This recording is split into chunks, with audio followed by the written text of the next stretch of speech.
नमस्कार दोस्तों। साथियों, इस समय VER सर्वे जो चाइल्ड ट्रैकिंग ऐप है उसमें पार्ट बी भरने का काम स्टार्ट है और इसको किसी भी स्थिति में जल्द से जल्द पूरा करना है।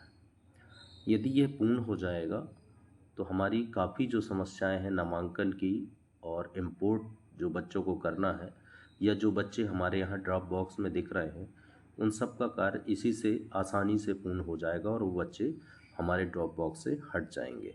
तो चलिए इसको कैसे काम करना है थोड़ा सा समझने का प्रयास करते हैं। तो सबसे पहले हम इसे लॉगिन करने के लिए इंस्टॉल करना होगा इस ऐप को कि हम कैसे काम करेंगे। तो एजुकेशन पोर्टल 3.0 के ऑप्शन पर जाएंगे, किसी भी सर्च बार पर लिखेंगे और इसको खोल लेंगे। जैसे ही खोलेंगे तो नीचे की तरफ जब स्क्रॉल करेंगे तो आपको मिलेगा यहाँ पर चाइल्ड ट्रैकिंग ऐप। तो साथियों यहाँ से हम इसको डाउनलोड कर लेंगे। चूँकि इस ऐप को मैंने पूर्व से डाउनलोड कर किया हुआ है और इंस्टॉल किया हुआ है तो हम जाकर सीधे उस ऐप पर पहुंचते हैं जहां पर ये ऐप है। तो ये इस तरह का आपको ऐप मिल जाएगा VER मोबाइल। तो हम इसको ओपन करेंगे और साथियों इसको जो है जैसे ही ओपन करेंगे तो ओपन करने के बाद इसमें लॉगिन के लिए ऑप्शन आएगा।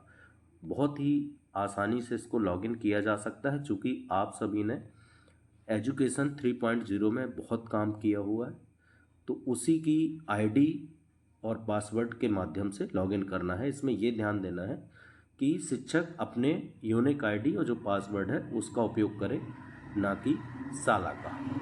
तो यहाँ पर जो है हम एक शिक्षक साथी की आईडी का उपयोग करते हैं और इसको लॉगिन करते हैं।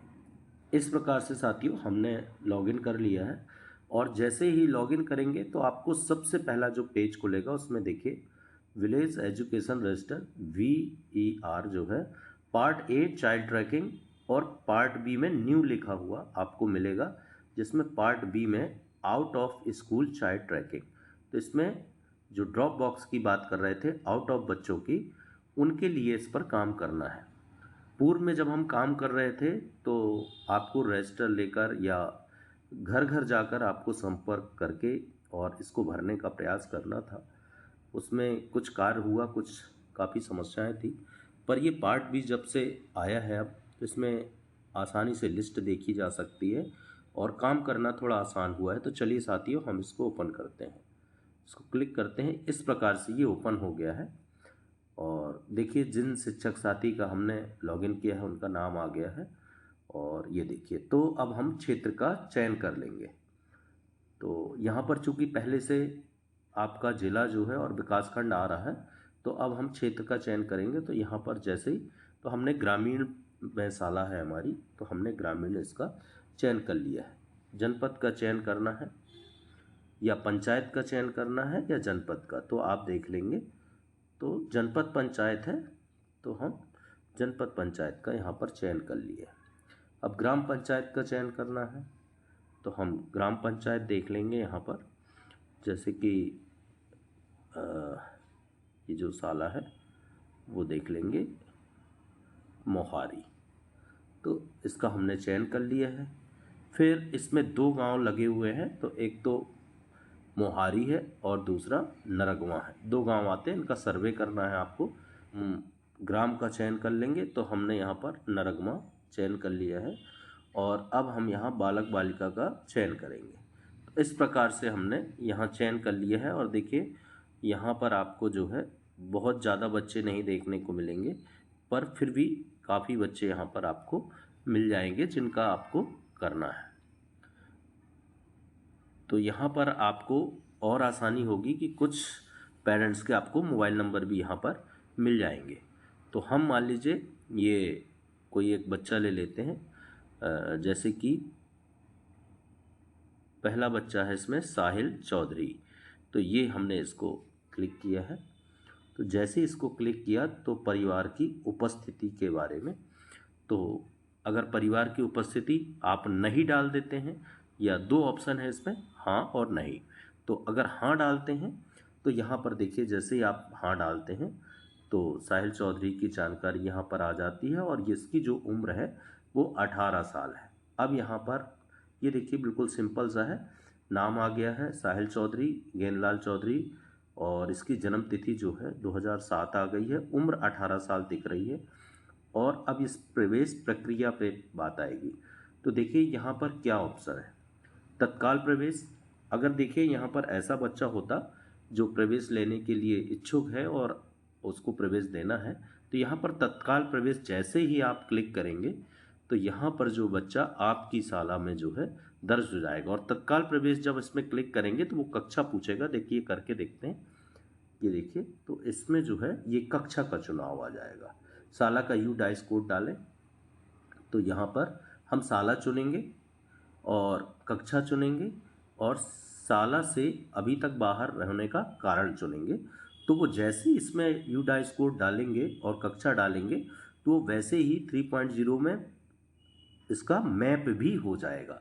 तो इस बात का और आपको ध्यान देने की आवश्यकता है कि जैसे कि कई बार ये बात आती है कि ये जो बच्चे हैं हमारे स्कूल से कहीं गए हैं और उन्होंने इंपोर्ट नहीं किया है, या फिर हमारे यहाँ बच्चे आए हम उनको कैसे इंपोर्ट करें या मैपिंग कैसे हो, क्योंकि उन्होंने टीसी जारी नहीं की है।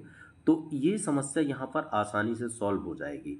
जैसे मान लीजिए ये बच्चा कहीं से आपकी शाला में आया था और आप वहाँ से टीसी जारी नहीं हुई थी या आपने इंपोर्ट नहीं कर पाए थे, तो इसको प्रवेश करने के लिए देखिए यहाँ पर पूरे जो पनागर के विद्यालय हैं वो सब आपको यहाँ पर मिल जाएंगे आसानी से।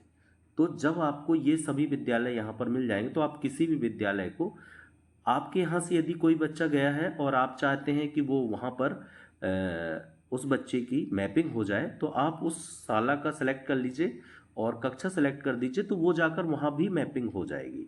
और यदि आपके यहाँ कहीं से आया है और ये बच्चा दिख रहा है तो आप इसको सेलेक्ट करेंगे तो यहाँ भी मैपिंग हो जाएगी। तो इस प्रकार से। तो दूसरा देखिए हमने तत्काल प्रवेश का ऑप्शन के बारे में चर्चा की। फिर हम बात करते हैं प्रवेश हेतु असहमति। अब मान लीजिए हमने ये कह दिया कि वो 18 साल का है चूँकि, तो ये असहमत है, प्रवेश नहीं चाहता है, तो यहाँ पर पूछेगा स्पॉट में प्रवेश न देने का कारण लिखना है।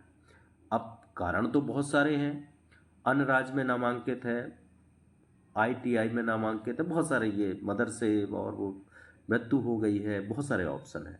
लेकिन कई बार ऐसी स्थितियां बनती हैं कि कुछ ऐसे ऑप्शन होते हैं जो हम लिख नहीं पाते हैं, तो कुछ नहीं करिए, इसमें अन्य का ऑप्शन चूज कर लीजिए और सिंपल सा इसमें आप बच जाएंगे। तो अन्य इसको कर दीजिए, प्रवेश हेतु असहमति। तो ये 18 साल वाला जो बच्चा है इसको प्रवेश हेतु असहमत कह के आप कर सकते हैं। फिर तीसरा ऑप्शन आपको इसमें मिलता है प्रवेशित है किंतु मैप नहीं है। कई बार ये स्थितियां बन रही हैं, चूंकि इसीलिए तो वो ड्रॉप बॉक्स में है, क्योंकि प्रवेशित तो है और लेकिन मैप नहीं है। तो आप इसको ऐसी स्थिति में ये सेलेक्ट कर लेंगे और सेलेक्ट करने के बाद आप देखिए यहाँ पर वही चीज़ आ गई कि अब यहाँ पर शाला का डाइस कोड, ये पुनः ऐसी स्थितियों में तो ये डाइस कोड आप डालेंगे और कक्षा का चयन करेंगे और जैसे ही आप सबमिट करेंगे तो वो बच्चे की मैपिंग जो है हो जाएगी। तो इस प्रकार से ये सभी बच्चों का जो इसमें नाम दिए हुए हैं उनका आपको बारी बारी से इस प्रकार से सर्वे करना है। पूर्व में आपने रजिस्टर में सर्वे किया होगा तो बहुत ज़्यादा बच्चों की जानकारी आपके पास उपलब्ध होगी। तो इस आशय से आप इसको आसानी से कर सकते हैं, बहुत ही ईजिली ये हो जाएगा, ज़्यादा समय नहीं लगेगा। अब देखते हैं यदि आपने कर लिया है तो क्या स्थितियां बनेगी। अभी हमने यहाँ पर ग्राम चयन किया था, 2 गांव आपको दिख रहे थे, एक मोहारी और एक नरगमा, इसमें 2 गांव दिख रहे थे। तो देखिए साथियों, जब हमने नरगमा चूज़ किया है तो इसमें जो बच्चों की संख्या है इस प्रकार से बहुत सारी जो है दिख रही है। लेकिन हम यहीं पर अगर देखें और चयन करते हैं, देखिए ये मोहारी, अब मोहारी चयन करेंगे तो बालक बालिका का चयन करें, यहाँ पर आएगा। तो यहाँ पर देखिए कोई भी बच्चा नहीं दिख रहा है। उसकी वजह ये है कि आज जो है हमारे द्वारा इन बच्चों का सभी का सर्वे कंप्लीट कर लिया गया है। जितने बच्चे इस गांव में थे उनका सर्वे जो है पूर्ण कर लिया गया है इस प्रकार से, इसीलिए ये बच्चे दिख नहीं रहे हैं।